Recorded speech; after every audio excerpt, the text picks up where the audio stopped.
You may have heard of something called the skills gap.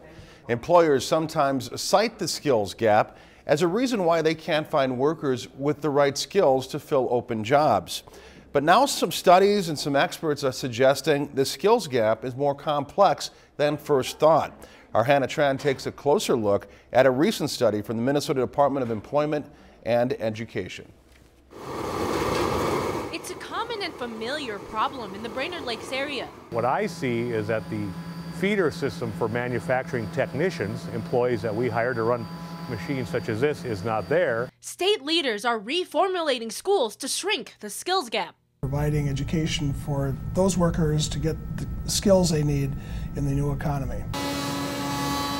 This concept may be more complex than perceived. Tim O'Neill, regional analyst for Northwest Minnesota, saw a variety of factors. Besides just, education, why aren't people getting jobs? Now, many employers say the term skills gap is an oversimplified term. The problem is much more complex. Some of the factors stem from outside of the educational system. One is location. People, especially in parts like central Minnesota, people aren't going to, pick up and move to this area of the state. A recent study shows that out of 1,500 job vacancies, 45% had difficulty filling those spots. Employers reported that a third of that 45% was due to a lack of skills. That's 15% of the total. One of these being employers themselves and the hiring process, saying that the hiring process is it's too extreme. It looks at candidates too critically.